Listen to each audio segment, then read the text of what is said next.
ପିଲାମାନେ ସବୁଦିନ ଭଳି ଆଜି ମଧ୍ୟ ଗୋଟିଏ ସୁନ୍ଦର ମଜା ଗପଟିଏ ଶୁଣିବା। ତ ପିଲାମାନେ କହିଲେ ଦେଖି ସେ ଗପଟିର ନାଁ କ'ଣ? ନା ସେ ଗପଟିର ନାଁ ହେଉଛି ଗୁଣ୍ଡୁଚି ଓ ମାଙ୍କଡ଼। ତ ପିଲାମାନେ ଗୁଣ୍ଡୁଚି ଓ ମାଙ୍କଡ଼ ଭିତରେ କ'ଣ ହୋଇଥିଲା ଆମେ ଗପଟିକୁ ଭଲ ଭାବରେ ପଢ଼ିବା ତାପରେ ଶୁଣିବା। ତ ପିଲାମାନେ ତା ପୂର୍ବରୁ ତମାନେ ଯଦି ଏହି ଚ୍ୟାନେଲରେ ନୂଆ ଅଛ ତାହେଲେ ଚ୍ୟାନେଲଟିକୁ ପ୍ରଥମେ ସବସ୍କ୍ରାଇବ୍ କରିଦିଅ, ତା ସହିତ ପାଖରେ ଥିବା ବେଲ୍ ଆଇକନକୁ ଦବାଇ ଦିଅ। ତ ପିଲାମାନେ ଯାହା ଫଳରେ ତମମାନେ ପ୍ରତ୍ୟେକ ଦିନ ଏହିଭଳି ଗୋଟିଏ ଲେଖାଏଁ ଗପ ଶୁଣିପାରିବ। ତ ପିଲାମାନେ ଏବେ ଆମେ ମଜା ଗପଟିକୁ ପଢ଼ିବା, ଗୁଣ୍ଡୁଚି ଓ ମାଙ୍କଡ଼। ଦିନେ ଗୋଟିଏ ମାଙ୍କଡ଼ ଗଛକୁ ଗଛ ଡେଇଁ ପିଜୁଳି ଆମ୍ବ ଖାଉଥାଏ। ତ ପିଲାମାନେ ଦିନେ କ'ଣ ହେଇଛି ନା ଗୋଟିଏ ମାଙ୍କଡ଼ଟିଏ ଗଛକୁ ଗଛ ଡାଳ ଡେଇଁ ସେ କ'ଣ କରୁଛି ନା ପିଜୁଳି ଆମ୍ବ ଖାଉଥାଏ।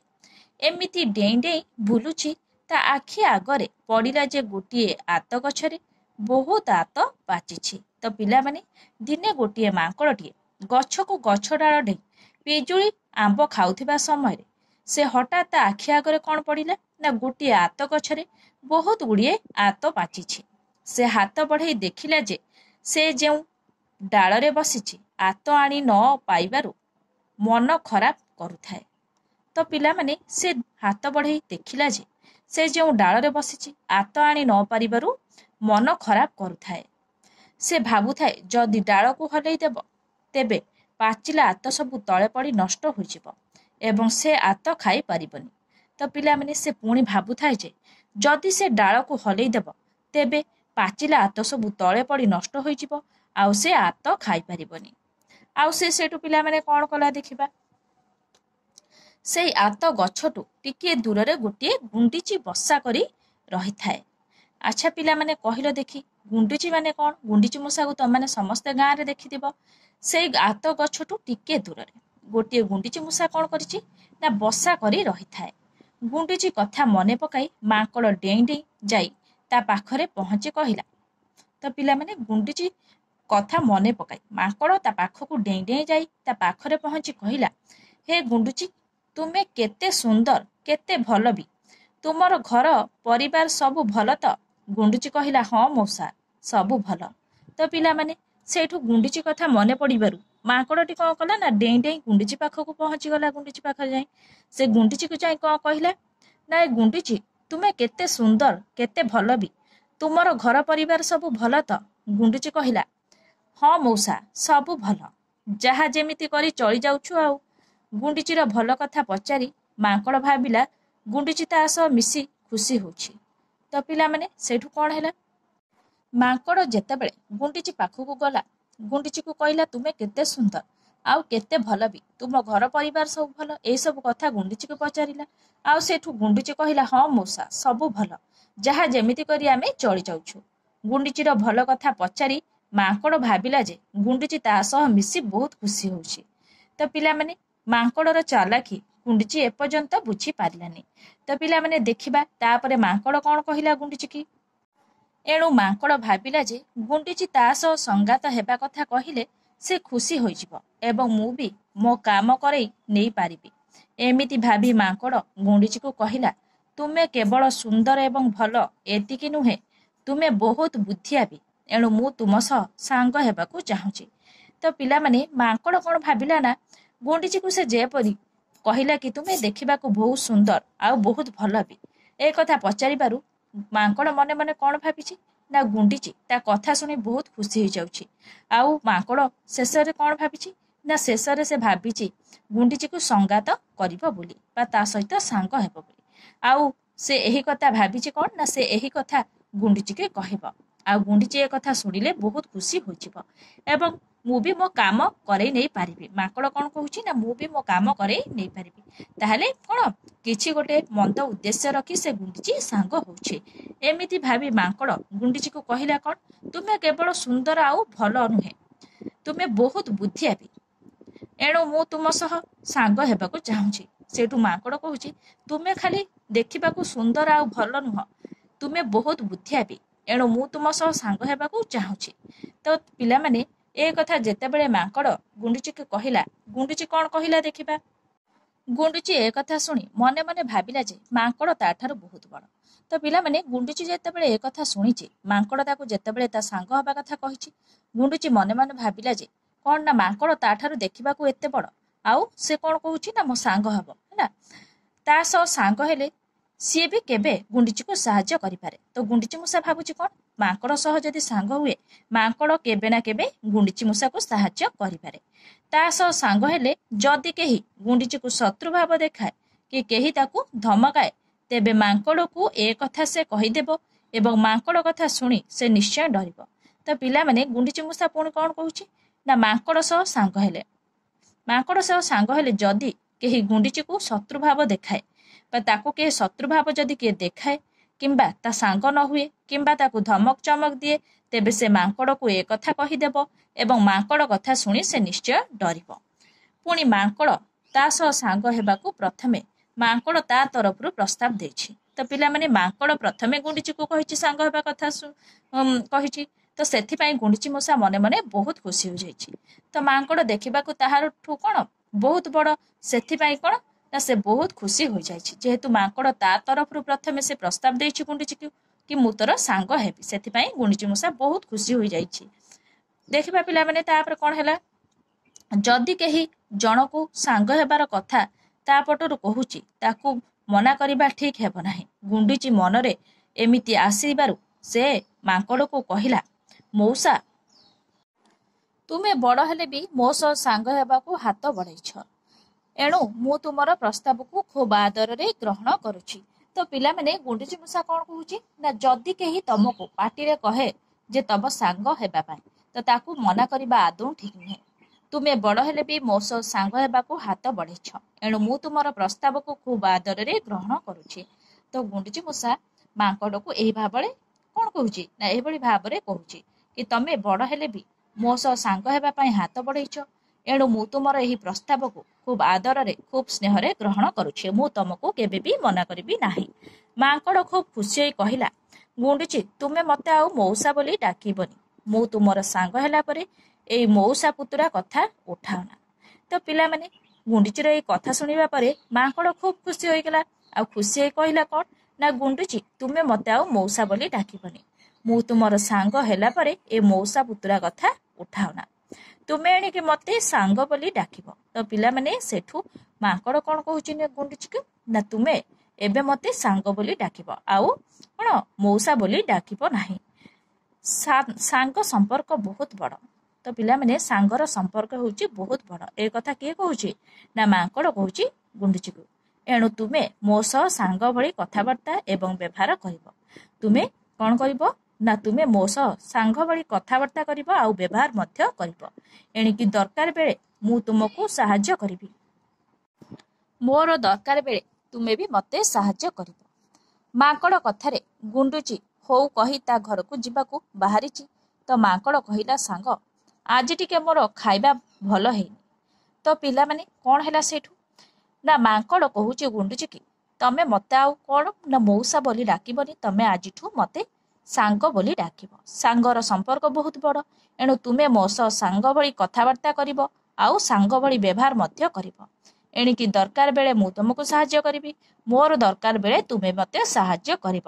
ଏ କଥା ମାଙ୍କଡ଼ କାହାକୁ କହୁଛି ପିଲାମାନେ ନା ଗୁଣ୍ଡିଚି ମୂଷାକୁ କହୁଛି। ମାଙ୍କଡ଼ କଥାରେ ଗୁଣ୍ଡିଚି ହଉ କହି ତା ଘରକୁ ଯିବାକୁ ବାହାରିଛି। ସେ ବାହାରିବା ସମୟରେ କ'ଣ ହେଇଛି ପିଲାମାନେ ନା ମାଙ୍କଡ଼ କହିଲା, ସାଙ୍ଗ ଆଜି ଟିକେ ମୋର ଖାଇବା ଭଲ ହେଇନି, ତେଣୁ ତୁମେ ଯଦି ମୋତେ ଟିକେ ସାହାଯ୍ୟ କରନ୍ତ ତେବେ ମୁଁ ଆଜି ବହୁତ ଭଲରେ ଖାଇପାରନ୍ତି। ସେଇଠୁ ମାଙ୍କଡ଼ କ'ଣ କହୁଛି ପିଲାମାନେ ନା ସାଙ୍ଗ ମୋର ଆଜି ଭଲ ଖାଇବା ହେଇନି, ତେଣୁ ତୁମେ ଯଦି ମୋତେ ଟିକେ ସାହାଯ୍ୟ କରନ୍ତ ତେବେ ମୁଁ ଆଜି ବହୁତ ଭଲରେ ଖାଇପାରନ୍ତି। ଗୁଣ୍ଡିଚି ସେଇଠୁ କହିଲା, ଏଇଟା ଗୋଟିଏ କଥା। ମାଙ୍କଡ଼ କହିଲା, ଏଇ ବଗିଚାର ଶେଷ ଆଡ଼କୁ ଗୋଟିଏ ଆତ ଗଛରେ ବହୁତ ଆତ ପାଚିଛି, ସେଠି ତୁମେ ଯଦି ମୋତେ କିଛି ଆତ ତୋଳି ଦିଅନ୍ତ ତେବେ ମୁଁ ମନ ଖୁସିରେ ଖାଇପାରନ୍ତି। ଗୁଣ୍ଡୁଚି କହିଲା, ଚାଲ ତୁମେ ଯେମିତି କହିବ ମୁଁ ସେମିତି ତୋଳିଦେବି। ତ ପିଲାମାନେ ଯେହେତୁ ଗୁଣ୍ଡୁଚି ଘରକୁ ଯିବା ସମୟରେ ସେଇଠୁ ମାଙ୍କଡ଼ କ'ଣ କହିଲା, ସାଙ୍ଗ ଆଜି ଟିକେ ମୋର ଖାଇବା ଭଲ ହେଇନି, ତେଣୁ ତୁମେ ଯଦି ମୋତେ ଟିକେ ସାହାଯ୍ୟ କରନ୍ତ ତେବେ ମୁଁ ଆଜି ବହୁତ ଭଲରେ ଖାଇପାରନ୍ତି। ଏଠୁ ଗୁଣ୍ଡୁଚି କହିଲା, କ'ଣ କହିଲା ପିଲାମାନେ ନା ଏଇଟା ଗୋଟିଏ କ'ଣ କଥା। ମାଙ୍କଡ଼ ସେଇଠୁ କହିଲା, ଏଇ ବଗିଚାରେ ଶେଷ ଆଡ଼କୁ ଗୋଟିଏ ଆତ ଗଛରେ ବହୁତ ଆତ ପାଚିଛି, ସେଠି ତୁମେ ଯଦି ମୋତେ କିଛି ଆତ ତୋଳି ଦିଅନ୍ତ ତେବେ ମୁଁ ମନ ଖୁସିରେ ଖାଇପାରନ୍ତି। ସେଇଠୁ ଗୁଣ୍ଡୁଚି କହିଲା, ଚାଲ ତୁମେ ଯେମିତି କହିବ ମୁଁ ସେମିତି ତୋଳିଦେବି। ସେଇଠୁ ମାଙ୍କଡ଼ ଖୁସିରେ ଡେଇଁ ଡେଇଁ ଯାଇ ଆତ ଗଛ ପାଖରେ ହାଜର ହୋଇଗଲା। ଗୁଣ୍ଡୁଚି ସରୁ ସରୁ ଡାଳରୁ ସାବଧାନରେ ଆତ ତୋଳି ଆଣି ମାଙ୍କଡ଼କୁ ଦେଲା। ମାଙ୍କଡ଼ ଆତ ଖାଇ ଗୁଣ୍ଡୁଚିକୁ ସାବାସ କହି ଚାଲିଗଲା। ତ ପିଲାମାନେ କ'ଣ କଲା? ଗୁଣ୍ଡୁଚି ମାଙ୍କଡ଼ର କଥା ଶୁଣିବା ପରେ ସେ ସେଇଠୁ କ'ଣ କଲା ନା ଗୁଣ୍ଡୁଚିକୁ ଆତ ତୋଳି ଦେବ ବୋଲି କହିଲା। ଏଇ କଥା ଶୁଣିବା ପରେ ସେଇଠୁ ମାଙ୍କଡ଼ କ'ଣ କଲା ନା ମାଙ୍କଡ଼ ଖୁସି ମନରେ ଡେଇଁ ଡେଇଁ ଯାଇ ଆତ ଗଛ ପାଖରେ ହାଜର ହୋଇଗଲା। ଗୁଣ୍ଡୁଚି କ'ଣ କଲା ନା ସରୁ ସରୁ ଡାଳରୁ ସାବଧାନରେ ଆତ ତୋଳି ଆଣି ମାଙ୍କଡ଼କୁ ଦେଲା। ମାଙ୍କଡ଼ ସେଇଠୁ ଆତ ଖାଇ ଗୁଣ୍ଡୁଚିକୁ ସାବାସ କହି ସେଠାରୁ ଚାଲିଗଲା। ତାପରେ ପିଲାମାନେ ଦେଖିବା ସେମାନଙ୍କ ଦୁଇ ଜଣଙ୍କ ଭିତରେ କ'ଣ ହେଲା। କିଛି ଦିନ ଯାଇଛି ଗୁଣ୍ଡୁଚିର ପୁରୁଣା ସାଙ୍ଗ ତା ଘରକୁ ଆସିଥାଏ। ସେ ତାର ସାଙ୍ଗକୁ ଭଲ କରି ଖାଇବାକୁ ଦେବାକୁ ଚାହୁଁଥାଏ। ତ ପିଲାମାନେ ଏହିପରି କିଛି ଦିନ ବିତିଗଲା।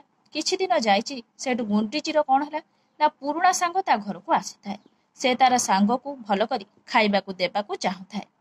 ସେ ଯେଉଁ ପଣସ ଗଛରେ ବସା କରିଥାଏ ସେହି ପଣସ ଗଛ ମୂଳରେ ଗୋଟିଏ ବଡ଼ ପଣସ ପାଚିଥାଏ। ତ ପିଲାମାନେ ସେ ତା ସାଙ୍ଗ ଯେତେବେଳେ ପୁରୁଣା ସାଙ୍ଗ ଏତେ ଦିନ ପରେ ଘରକୁ ଆସିବ, ସେ ତା ସାଙ୍ଗକୁ ଭଲ କରି ଖାଇବାକୁ ଦେବାକୁ ସେ ଚାହୁଁଥାଏ। ସେ ଯେଉଁ ପଣସ ଗଛରେ ବସା କରି ରହିଥାଏ ସେ ପଣସ ଗଛ ମୂଳରେ ଗୋଟିଏ ବଡ଼ ପଣସ ପାଚିଥାଏ। କିନ୍ତୁ ପଣସ ଉପର କଣ୍ଟା ଭଳି ଥିବାରୁ ଗୁଣ୍ଡୁଚି ପଣସ ଭାଙ୍ଗିବାକୁ ସାହସ କରିପାରିଲାନି। ଯଦି ବି ସେ ଫୁଟେଇ ପାରିବ ତେବେ ପଣସ ଅଠାରେ ତା ମୁହଁ ଖରାପ ହୋଇଯିବ ଏବଂ ସେ ଅଠା ନ ଛାଡ଼ିବା ଯାଏ ସେ ଭଲରେ ଖାଇପାରିବନି। ଗୁଣ୍ଡୁଚି ତାର ସାଙ୍ଗକୁ କହିଲା, ଯଦି ପଣସ ଭାଙ୍ଗି ହୁଅନ୍ତା ତେବେ ଖାଇବା ଭଲ ହୁଅନ୍ତା। ତ ପିଲାମାନେ ଯେଉଁ ଗଛରେ ବା ପଣସ ଗଛରେ ଗୁଣ୍ଡୁଚି ବସା କରିଥାଏ ସେଇ ପଣସ ଗଛ ମୂଳରେ ଗୋଟିଏ ବଡ଼ ପଣସ ପାଚିଥାଏ। କିନ୍ତୁ ପଣସ ଉପରେ ଅନେକ ଗୁଡ଼ିଏ କଣ୍ଟା ଥିବାରୁ ଗୁଣ୍ଡୁଚି ପଣସ ଭାଙ୍ଗିବାକୁ ସାହସ କରି ପାରିଲାନି। ଯଦି ବି ସେ ପଣସକୁ ଫୁଟେଇ ପାରିବ ତେବେ ସେ ପଣସ ଅଠାରେ ତାର ମୁହଁ ଖରାପ ହୋଇଯିବ ଆଉ ସେ କ'ଣ ଅଠା ନ ଛାଡ଼ିବା ଯାଏ ସେ ଭଲ ଭାବରେ ଖାଇପାରିବ। ଗୁଣ୍ଡୁଚି ତାର ସାଙ୍ଗକୁ କହିଲା ଯେ ଯଦି ପଣସ ଭାଙ୍ଗି ହୁଅନ୍ତା ବା ଫୁଟେଇ ହୁଅନ୍ତା ତେବେ ଖୁବ୍ ଭଲ ହୁଅନ୍ତା। କିନ୍ତୁ ଦୁହେଁ ପଣସ ଭାଙ୍ଗିବାକୁ ବାଟ ପାଇଲେନି। ହଠାତ୍ ଗୁଣ୍ଡୁଚିର ମନେ ପଡ଼ିଗଲା ମାଙ୍କଡ଼ କଥା। ସେ ଦୌଡ଼ି ଯାଇ ମାଙ୍କଡ଼କୁ ସବୁ କଥା କହି ପଣସ ଭାଙ୍ଗିବାକୁ ଅନୁରୋଧ କଲା। ତ ପିଲାମାନେ କ'ଣ ହେଲା, ହଠାତ୍ ଏଇ ପଣସ କଥା ଦୁଇ ସାଙ୍ଗ ଆଲୋଚନା କରିବା ସମୟରେ ହଠାତ୍ ଗୁଣ୍ଡୁଚିର ତାର ସାଙ୍ଗ ମାଙ୍କଡ଼ କଥା ମନେ ପଡ଼ିଗଲା। ସେ ଦୌଡ଼ି ଯାଇ ମାଙ୍କଡ଼କୁ ସବୁ କଥା କହିଲା। ପଣସ ଭାଙ୍ଗିବାକୁ ମଧ୍ୟ ଅନୁରୋଧ କଲା। ମାଙ୍କଡ଼ ପଣସ କଥା ଶୁଣି ଖୁସି ହୋଇଗଲା ଏବଂ ଭାବିଲା ଯଦି ସେଇଦିନ ସେ ପଣସ ଭାଙ୍ଗିଦେବ ଦୁଇ ଗୁଣ୍ଡୁଚି ଆରାମରେ ଖାଇଦେବେ। ସେ ନିଜେ କେମିତି ପଣସ ଖାଇବ ସେ କଥା ମନରେ ରଖି ଗୁଣ୍ଡୁଚିକୁ କହିଲା, ଆଜି ମୋର ଦେହ ଭଲ ଲାଗୁନି, କାଲି ଠିକ୍ ଏଇ ସମୟରେ ସେଠି ପହଞ୍ଚି ସେ ପଣସ ଭାଙ୍ଗିଦେବ ବୋଲି ଗୁଣ୍ଡୁଚିକୁ କହିଲା। ତ ପିଲାମାନେ ମାଙ୍କଡ଼ ବହୁତ ଚାଲାକ। ମାଙ୍କଡ଼ ସେତେବେଳେ କ'ଣ ନା ଆତ ଖାଇବ ବୋଲି ସେ ଗୁଣ୍ଡୁଚିକୁ ସାଙ୍ଗ କରିଥିଲା ନିଜର ସ୍ୱାର୍ଥ ରଖି। ସେଇଠୁ ସେ ଯେତେବେଳେ ଗୁଣ୍ଡୁଚି ସେଦିନ ତାକୁ ସାହାଯ୍ୟ କରିଥିଲା ଗୁଣ୍ଡୁଚି କ'ଣ ଭାବିଲା ନା ମାଙ୍କଡ଼ ବି ତାକୁ ଆଜି ସାହାଯ୍ୟ କରିବ। ଏଇ କଥା ଭାବି ସେ କ'ଣ କଲା ନା ପଣସକୁ ଭାଙ୍ଗିବା ପାଇଁ ସେ ମାଙ୍କଡ଼ ପାଖକୁ ଗଲା ଆଉ ସବୁ ସତ କହିଲା ଆଉ ପଣସକୁ ଭାଙ୍ଗିବାକୁ ସେ ମାଙ୍କଡ଼କୁ ଅନୁରୋଧ ମଧ୍ୟ କଲା। ମାଙ୍କଡ଼ କ'ଣ କଲା ନା ମାଙ୍କଡ଼ ପଣସ କଥା ଶୁଣି ଖୁସି ହୋଇଗଲା। ଭାବିଲା ଯଦି ସେଇଦିନ ସେ ପଣସ ଭାଙ୍ଗିଦେବ ଦୁଇ ଗୁଣ୍ଡୁଚି ଆରାମରେ ବସି ସେ ପଣସ ଖାଇଦେବେ। ସେ ନିଜେ କେମିତି ପଣସ ଖାଇବ ସେ କଥା ମନରେ ରଖି ଗୁଣ୍ଡୁଚିକୁ କ'ଣ କହିଲା, ଆଜି ମୋର ଦେହ ଖରାପ ବା ଦେହ ଭଲ ଲାଗୁନି, କାଲି ଠିକ୍ ଏଇ ସମୟରେ ତୁ ଆସିବୁ, ଯା ମୁଁ ପଣସ ଭାଙ୍ଗିଦେବି ଆଉ ତୁ ଗୁଣ୍ଡୁଚି ଖାଇବୁ। ତାପରେ ପିଲାମାନେ ଦେଖିବା ମାଙ୍କଡ଼ କ'ଣ କଲା। ଗୁଣ୍ଡୁଚି ହଉ ବୋଲି କହିଦେଇ ଫେରି ଆସିଲା। ପରଦିନ ସକାଳୁ ଗୁଣ୍ଡୁଚି ଉଠି ଦେଖେ ତ ପଣସ ଭଙ୍ଗା ହୋଇଛି କିନ୍ତୁ ତା ଭିତରେ କିଛି ନାହିଁ। ଗଛ ମୂଳେ ଚୋପା ପଡ଼ିଛି। ଗୁଣ୍ଡୁଚି ବୁଝିଗଲା ମାଙ୍କଡ଼ର କାରସାଦି। ଗୁଣ୍ଡୁଚି ତାର ସାଙ୍ଗ ସହ ଗୋଟିଏ ଉପାୟ ଭାବି ମାଙ୍କଡ଼ ପାଖରେ ପହଞ୍ଚି କହିଲା, ହେ ସାଙ୍ଗ, ମୋ ଘର ପାଖ ଆମ୍ବ ଗଛରେ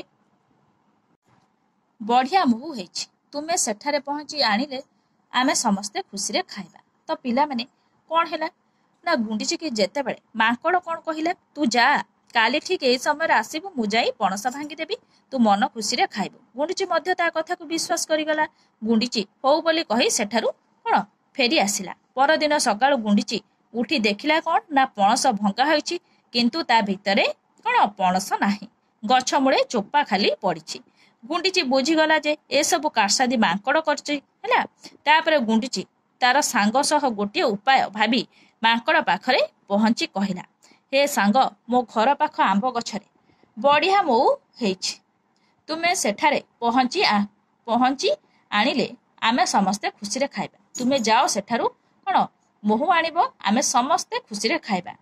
ଗୁଣ୍ଡିଚି ଠାରୁ ମହୁ କଥା ଶୁଣି ମାଙ୍କଡ଼ ତରତର ହୋଇ ମହୁ ଆଣିବାକୁ ଯାଇ ଦେଖିଲା ବିରାଟ ମହୁ ଫେଣା ଝୁଲୁଛି। ତ ପିଲାମାନେ, ଗୁଣ୍ଡିଚି ଠାରୁ ମହୁ କଥା ଶୁଣି ମାଙ୍କଡ଼ ତରତର ହୋଇ ମହୁ ଆଣିବାକୁ ଯାଇ ଦେଖିଲା ବିରାଟ ମହୁ ଫେଣା ଝୁଲୁଛି। ସେ ସଙ୍ଗେ ସଙ୍ଗେ ଯାଇ ମହୁ ଫେଣା ଯେମିତି ଭାଙ୍ଗିଛି ମହୁମାଛି ତାକୁ ଗୋଡ଼େଇ ଗୋଡ଼େଇ ବିନ୍ଧି ଦେଲେ।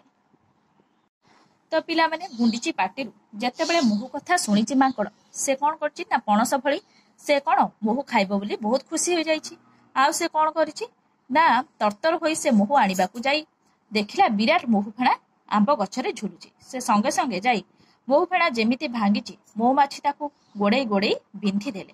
ମାଙ୍କଡ଼ ଡରି ମହୁମାଛି ବିନ୍ଧା ଖାଇ ବହୁତ ଦୂରକୁ ପଳାଇଲା।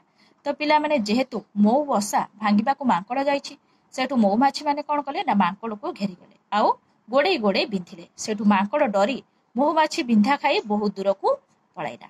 ମହୁ ଫେଣା ତଳେ ପଡ଼ିଯିବାରୁ ମହୁମାଛି ଗୁଡ଼ିକ ବି ଛାଡ଼ି ପଳାଇଲେ। ତ ପିଲାମାନେ, ଯେହେତୁ ମହୁ ଫେଣାକୁ ମାଙ୍କଡ଼ ଭାଙ୍ଗି ଦେଇଛି, ମହୁ ଫେଣା ସେଠୁ କ'ଣ ନା ତଳେ ପଡ଼ିଯାଇଛି। ତଳେ ପଡ଼ିଯିବାରୁ ମହୁମାଛି ଗୁଡ଼ିକ ମଧ୍ୟ ତାଙ୍କ ଫେଣା ଛାଡ଼ି ପଳାଇଛନ୍ତି। ଗୁଣ୍ଡିଚି ତା ସାଙ୍ଗ ସହ ଆରାମରେ ମହୁ ଖାଇ ଖୁବ୍ ଖୁସି ହେଲା। ମାଙ୍କଡ଼ର ଦେହ ବିନ୍ଧିବା ବେଳେ ଭାବୁଥାଏ ଯେ ସାଙ୍ଗକୁ ଠକିଲେ କେବେ ନା କେବେ କଷ୍ଟ ଭୋଗିବାକୁ ହେବ। ସାଙ୍ଗ ସହ କାରସାଦି କଲେ ତାର ଫଳ ଦିନେ ଭୋଗ କରିବାକୁ ପଡ଼ିବ। ତ ପିଲାମାନେ, ମାଙ୍କଡ଼ ଯେହେତୁ ମହୁ ଫେଣାଟିକୁ ଭାଙ୍ଗି ଦେଇଛି, ମହୁ ଫେଣା ତଳେ ପଡ଼ିଯାଇଛି, ମହୁମାଛି ମାନେ ଗୋଡ଼େଇ ଗୋଡ଼େଇ ମାଙ୍କଡ଼କୁ ବିନ୍ଧିଛନ୍ତି। ସେହି ସମୟରେ ମାଙ୍କଡ଼ ସେ ଜାଗା ଛାଡ଼ି ବହୁତ ଦୂରକୁ ଚାଲିଯାଇଛି। ଆଉ କ'ଣ ହେଇଛି ପିଲାମାନେ ନା ଗୁଣ୍ଡିଚି ତାର ସାଙ୍ଗମାନେ ସେହି ସମୟରେ ହଠାତ୍ ସେ ତଳେ ପଡ଼ିଥିବାର ମହୁ ବସାକୁ ଦେଖିଲେ ଆଉ ସେଠାରୁ ମନ ଖୁସିରେ ମହୁ ଖାଇଲେ। ଆଉ ପିଲାମାନେ, କ'ଣ ହେଲା ନା ମାଙ୍କଡ଼ର ଦେହ ଯେତେବେଳେ ବିନ୍ଧା ହେଲା, ମାଙ୍କଡ଼ ସେତେବେଳେ ଭାବୁଥାଏ କ'ଣ ନା ସାଙ୍ଗକୁ ଠକିଲେ କେବେ ନା କେବେ କଷ୍ଟ ଭୋଗିବାକୁ ହେବ। ସାଙ୍ଗ ସହ କେବେ କାରସାଦି କଲେ ତାର ଫଳ ଦିନେ ନା ଦିନେ ଭୋଗ କରିବାକୁ ପଡ଼ିବ। ତ ପିଲାମାନେ, ଯେହେତୁ ମାଙ୍କଡ଼ ମିଛୁଆ ଥିଲା, ସେଥିପାଇଁ ସେ ବହୁତ ଶାସ୍ତି ପାଇଲା। ତ ପିଲାମାନେ, ତମାନେ ଏଇଭଳି କାରସାଦି କେବେ କରିବ ନାହିଁ, ନହେଲେ କ'ଣ ଏଇଭଳି ଦଣ୍ଡ ଭୋଗିବାକୁ ପଡ଼ିବ ଆଉ ତାର ଫଳ ଦିନେ ନା ଦିନେ ଭୋଗ କରିବାକୁ ପଡ଼ିବ। ତ ପିଲାମାନେ, ତମମାନଙ୍କୁ ଯଦି ଏହି ଗପଟି ଭଲ ଲାଗିଥାଏ ତାହେଲେ ଲାଇକ୍, ସେୟାର, ସବସ୍କ୍ରାଇବ କରିବାକୁ ଜମା ବି ଭୁଲିବନି। Thank you.